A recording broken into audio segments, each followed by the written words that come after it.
Armstrong. Jack Armstrong, the all-American boy. Wave the flag for Hudson High, boys. Show them how we stand. Ever shall our team be champions, known throughout the land. Wheaties, breakfast of champions, bring you the thrilling adventures of Jack Armstrong, the all-American boy.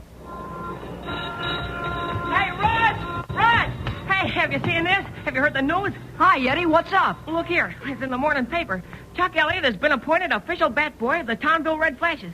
See, here's his picture in a Red Flash uniform. Jeepers, what do you know? A fellow we go to school with, and he gets appointed to a real professional baseball team.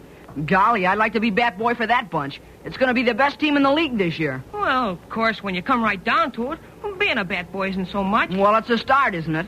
Think of what those good players can teach them about baseball. Yeah, that's true enough. Chuck sure must have had plenty of drag to get a job like that. I wonder who helped him. Oh, you know Chuck. He helped himself. That guy's going to be a real athlete someday. You know what a swell job he's been doing pitching for the school team this year. Well, yeah. I'll admit he's got ability. Of course, he's a nut on baseball. Always hanging around the Red Flash ballpark to pick up tips on pitching. And say, did you ever see anybody who trains harder than he does? Why, he's been following those, what do you call them? Jack Armstrong training rules ever since I knew him.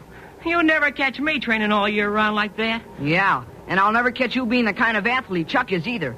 It's fellas like you who won't work and train, who never get to the top in sports. Chuck is the right idea. Follow a good training system like Jack Armstrong and work and practice all you can. That's the only way to be a champion athlete. And believe me, there's a fella who knows what he's talking about. You can't afford to loaf on the job. You can't laugh off the value of training and expect to be a good athlete. That's why I keep telling every fellow and girl to take training seriously. Pick a good training program and follow it so you'll be better prepared to do your stuff when the time comes. Jack Armstrong's training rules are easy to follow. All you do is get plenty of fresh air, sleep and exercise, use lots of soap and water, and eat a real athlete's training breakfast in the morning. Yes, I mean Wheaties. A big bowl full of those good Wheaties flakes with lots of milk and fruit. That's a breakfast of champions for you and for everybody who wants to train the way so many champions do. Why don't you make up your mind to start eating Wheaties right now? And now, Jack Armstrong, the all-American boy.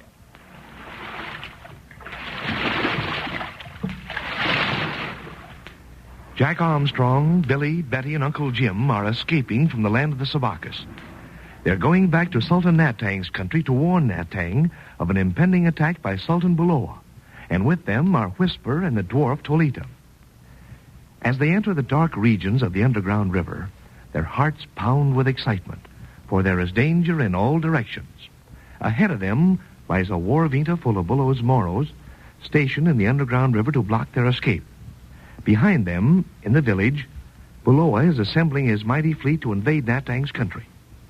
And somewhere close behind them, but hidden in the darkness, is a vinta containing Chapato and the medicine man, who hope to throw them to the fiery crocodile after they're captured. Right now, while Tolita steers the vinta and Betty sits on a bundle of supplies, Jack and Billy and Uncle Jim and Whisper are paddling for all they're worth. Listen. Keep your eyes peeled now, Billy. That war paint is somewhere in this underground river. We've got to see it before it sees us. Yeah, and that isn't all. Chapato and that medicine man aren't far behind us either. Golly, wish I had eyes in the back of my head. Oh, I'll keep looking behind, Billy. I don't see a sign of Chapato's Vita yet. You can't see much now, Betty. It's too dark. Pretty soon we'll reach the temple fires. They light up the underground river. You'll see Chapato then. On my word, there's the first of the temple fires ahead of us. I fear we're soon going to be observed by all concerned. I wish I knew where that war vina was located, Uncle Jim. It's not going to be easy playing hide-and-seek in this place. If our information's correct, Jack, that war vinta's on the other side of the temple fires. The Moors are keeping themselves hidden in the darkness. They'll wait for us to come along. But jumping Jupiter, they'll certainly see us before we see them. Why, those fires spread their light all over this huge cave. Oh, but we're going to put those fires out, aren't we, Uncle Jim? We're going to put them out before we go on. We're certainly going to try to, Betty. It's our only chance of escaping. Tolita, steer a little closer to shore. Head directly for that first temple fire. Oh, how peaceful and quiet this underground haven seems, and how soon the tranquility will be blasted by Moro's shrieks as they play hide-and-seek with us. They're going to have to paddle when the game begins, Whisper. We'll have to elude the war Vina and Shepato's Vina. That's not going to be easy to do, even in the dark. You're right, Jack. Going to need all the speed we've got. I think we'd better lighten our Vina. Betty, you'd better begin throwing our equipment overboard. Oh, Uncle Jim, you mean our tents and our cooking equipment? Everything except enough food to get us back to Nathan's country. We sleep without tents, and we'll cook over a campfire. Oh, I hate to do it, Uncle Jim, but it will make us go faster. Here goes the first tent overboard. I say, perhaps the medicine man will take time out to salvage the tents as they float by. Like the ancient goddess who lost a race because she stopped to pick up golden apples. I'd like to drop a loaded mine overboard for Shepato to pick up. My word, Billy, such an unforgiving nature. I don't care. Shepato's doing his best to get us sacrificed to the fiery crocodile. When I'm about it, I'd like to feed the fiery crocodile a depth bomb. It's not the fiery crocodile's fault, Billy. He's just a poor, hungry crocodile waiting for his dinner. Hurry up with those supplies, Betty. Here goes the other tent overboard, Jack. Now get rid of the heavy cooking equipment, Betty. But save one bucket. All right, Uncle Jim. We'll need that soon to put out those temple fires. Overboard they go. Say, Vina's riding lighter already. By the time we get the canned food overboard, we'll be able to really step out. Yeah. We're gonna need to step out, Jack. I can see Shepato's Vina behind us now. Well, let's have a faster stroke now. We've got to extinguish those temple fires before Shepato gets here. Come on, Billy. Lean into that paddle. We haven't got much further to go. You don't have to urge me, Jack. Not with that war Vina full of Moros waiting for us. I fancy that the Moros here by this time, Billy. I dare say they're sharpening their bolos this very moment. I don't think they'll move out of the darkness yet, however. They'll wait until we paddle into their trap. Oh, look, Jack. I can see the temple now. Oh, I wonder if there are any natives there to stop us from putting out the fires. There's a couple of men near the temple, Betty. But if they try to stop us, we can handle them. They may turn the fiery crocodile loose on us. My word. Fancy the fiery crocodile roaming around in the dark. But I doubt if the natives would release the creature. The fiery crocodile might show a deplorable lack of discrimination. He'd probably just as soon take a bite out of one of the natives. Say, Shepato and the medicine man see us now. They're paddling right this way. We'll soon be in complete darkness, Jack. We'll put out this fire right ahead of us, and then go upstream and put out the other one. Easy now. We're almost there. Stop paddling. I say, Betty, we need that bucket in just a minute. Well, here it is, Whisper. Sit down, Betty. We're going to hit the shore. Suffering catfish, Uncle Jim. Those two natives at the temple are coming here. I see them, Billy. Whisper, you got your bolo with you? Indeed, yes. My trusty weapon is ready for action. Good. You and I'll keep those natives away. Jack, you and Billy take that bucket and put out the temple fires in that stone chimney. Quick now, we haven't much time. Okay, Uncle Jim. Come on, Billy. You too, Betty. Let's get out and get to work. You come with me, Whisper. We'll keep those two natives away from the fire. Oh, what can I do to help Jack? You stay right here at the edge of the river, Betty. We'll form a bucket line. You fill the bucket and pass it to Billy, and he'll pass it to me. I'll dump it in through the top of this funny-looking chimney and put out the fire. All right, Jack. Oh, we've got to hurry. Shepato will be here soon. Atta girl, Betty. Fill the bucket right to the top. Okay, pass it to me. Here it is, Billy. Yep. Oh, it's so heavy. Here you are, Jack. Here's the first bucket of water. Hand it over, Billy. All right. Now, onto the fire she goes. Whoa, look at that cloud of steam. But the fire's still burning, Jack. Pass the bucket back, Billy. Okay, here you are, Betty. Let's have another good bucket full. All right, Billy. Oh, look at Uncle Jim and Whisper. They're having some trouble with those two natives. Never mind them, Betty. Let's have that water, quick. Oh, all right. Here, Billy. Here it is. Okay, here you are, Jack. Golly, I hope this one does the trick. Shepato's getting awfully close. Oh, look at Whisper. He's chasing the two natives back to the temple all by himself. I can't watch him now, Betty. We've got to put this fire out. Here goes. Oh, it's getting so dark all of a sudden. Well, the fire's out, Betty. That's why. Boy, oh, boy. Now, when we put that other fire out, it's going to be pitch black dark in here. Get back in the Vina, Betty. You too, Billy. We'll be all set to shove off as soon as Uncle Jim and Whisper get here. Oh, here comes Uncle Jim now.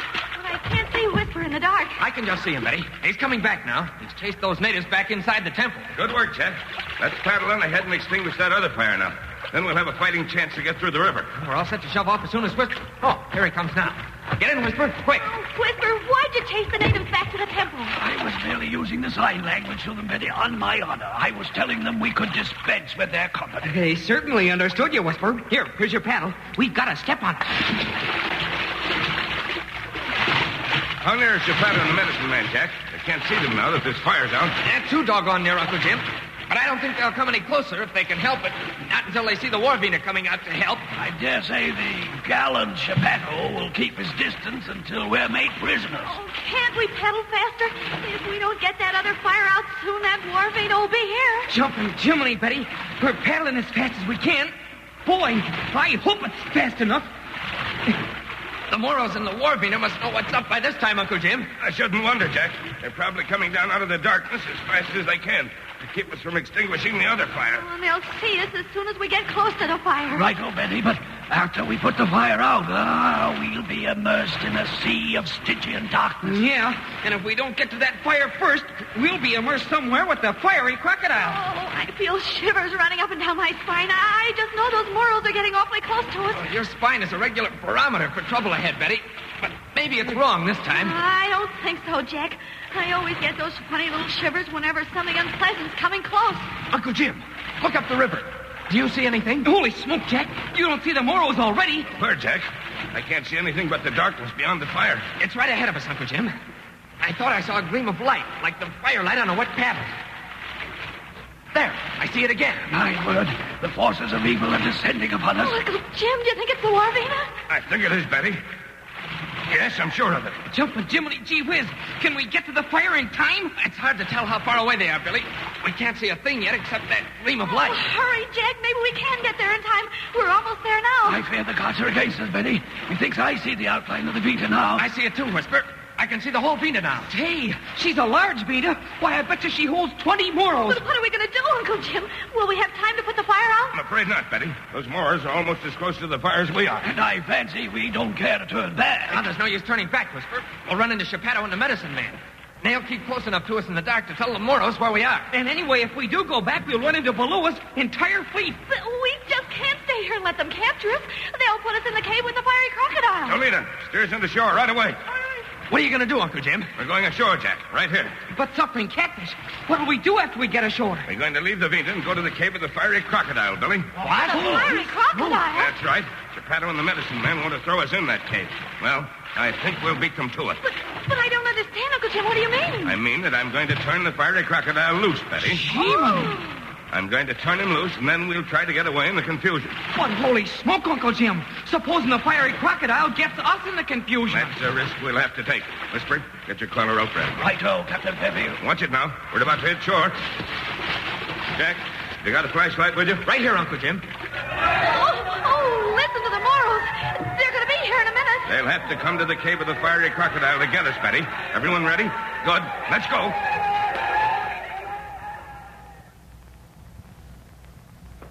Boy, oh boy. If Uncle Jim can turn the fiery crocodile loose through that underground river, you can bet that those Moros are due for a surprise. But say, that's going to be dangerous business. And exciting business, too. You won't want to miss it, so listen in, all of you, at the same time next Monday for a thrilling episode that will lead to the great Battle of the Moros with Jack Armstrong, the All-American Boy. Now, ask Mother to get you some Wheaties. 2 or 3 packages so you'll have plenty to eat over the weekend. Ask for the famous orange and blue package with the 2 famous General Mills trademarks, Wheaties and Breakfast of Champions. Have you tried Wheaties? They're whole wheat with all of the bran. This is Franklin McCormick saying goodbye till Monday for General Mills, makers of Wheaties, Breakfast of Champions, who have just presented another episode of Jack Armstrong, the All-American Boy. So just buy Wheaties, the best breakfast food in the land. Wave the flag for Hudson High, boys.